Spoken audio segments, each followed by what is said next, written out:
and this is my perspective.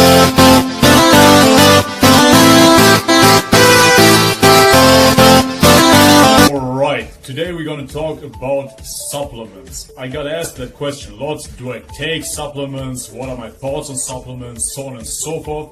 So in today's video we're gonna discuss that subject. First off, I'm going to talk about my personal use of supplements in the past. Second subject will be my thoughts on supplements as a vegan, or for that matter as a raw vegan, and my perspective on supplements for performance. Then in the end I'm going to conclude and tell you guys what supplements I take right now, if any. So when I was 16 years old, I really got into bodybuilding. I loved it, and I totally bought into the supplement industry scheme, if you will.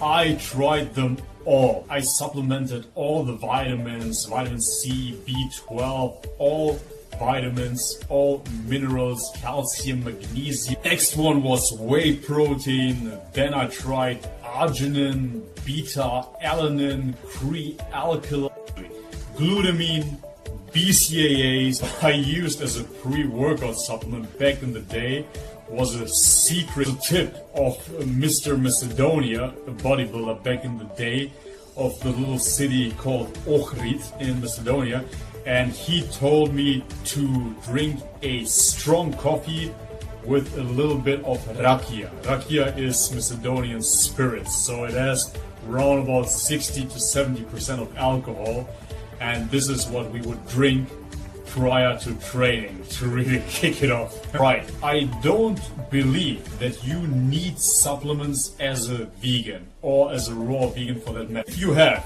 a complete nutrition, you won't need supplements. That's a given fact. If you really have a complete balanced nutrition, you won't need any supplements.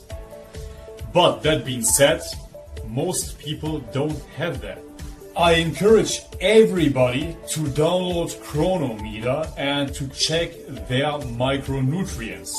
If you have a complete micronutrient profile, that means you have all the vitamins covered, you have all the minerals, all the electrolytes, everything covered, then obviously you don't need any supplements. That's just what it is. But I'm not gonna sit here and pretend and tell everyone out there, if you're vegan, if you have a whole food plant-based diet, if you have a raw food diet, you will be secured, you will be safe, and there you go, you don't need any supplements. That's not the case. Most people out there don't have a complete nutrition. It is what it is. Most vegans out there don't have a complete nutrition. And that is not due to veganism, that is not due to a plant-based lifestyle, not at all. Most people, in general, omnivores, vegetarians, pescatarians, what have you, don't have a balanced nutrition. For example, I checked on Chronometer my nutritional profile, and I found out, hey, fuck, my selenium is a little low. What do I do? And my first thought, coming from the bodybuilding background, was, let's buy selenium, let's fix that, right? But the thing is, then I found out that with one, I'm not making this shit up, with one Brazil nut a day, you have 200% of your selenium covered. Before investing in supplements, selenium supplements in my case, rather invest in one nut a day, right? Makes sense. I want to encourage you to check your stats and then invest in food first. Invest in food first. Make sure that you will cover your nutritional deficiencies through food. That is the best way to go, hands down. Why would you buy a shit supplement if you can eat a nut? I truly believe that you don't need any bullshit supplement in order to fix your nutrition.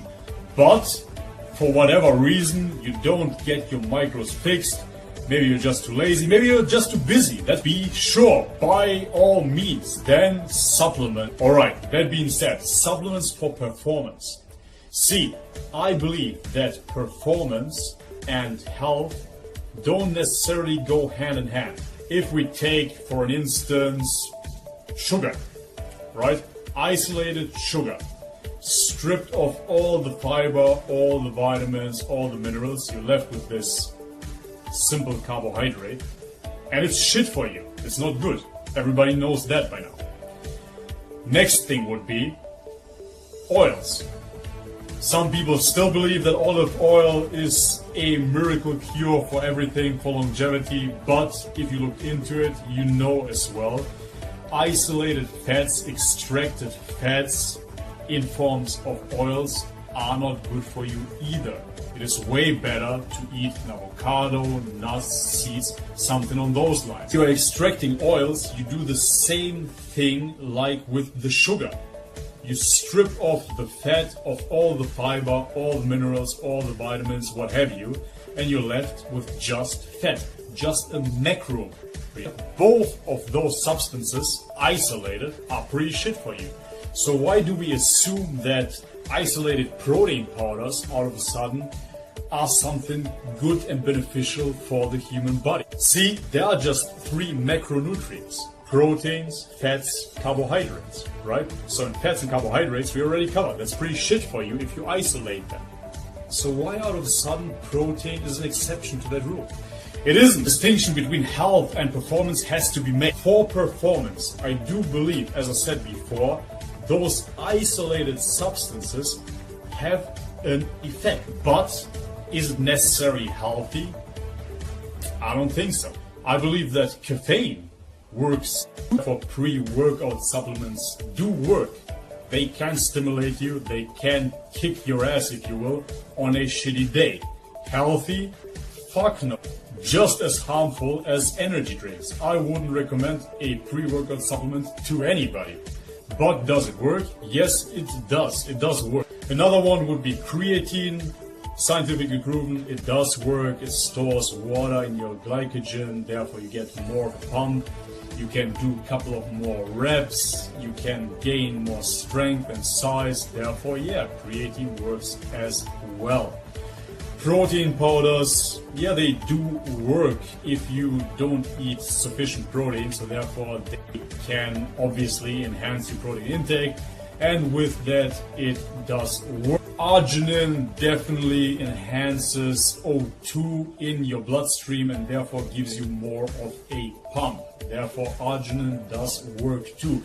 If that leads to more gains or not, that's a subject for another day. But it does give you a pump if that is what you are looking for. And I do believe that BCAAs work as well, branched chain amino acids, because they take the workload of the body to digest proteins first and to extract them into branched chain amino acids. Therefore, yeah, sure, there would be an anti-catabolic effect. If you want to use any supplements, then I would say those supplements are the supplements that work. Do you need them? I don't use them, so I wouldn't say that you need them at all. To wrap this up, supplements for health? I don't think so. Only in a deficient nutrition. Make sure, is your nutrition deficient? Supplement. Supplements for performance, check. I believe that they have their place. Now to my personal use of supplements nowadays. As you saw in my previous videos, I do supplement protein powder, raw vegan protein powder for that matter, occasionally. Not every day, but I do consume protein powder. See, using is a very strong word, so therefore I can't really say that I use B vitamins or D vitamins, what have you, but rather I own supplements. I own a B complex supplement. I own a E and D vitamin supplement, calcium and magnesium. I own those supplements, but I use them sporadically, really sporadically. I can't even say that I use them once a week. I have them stored. Sometimes I pop a pill, if you want to call it that, but it's so rare that I can't really say that I'm using them. Not that I'm against supplements or anything, but I can't stress enough how important it is to have a well-planned and balanced nutrition. A well-planned, balanced nutrition will always go the longest way. It is cheaper, it is healthier, and it tastes good. So this is it for today's video. If you liked the video, leave me a thumbs up. If you haven't subscribed already, please do so. And as always, guys, much love and peace.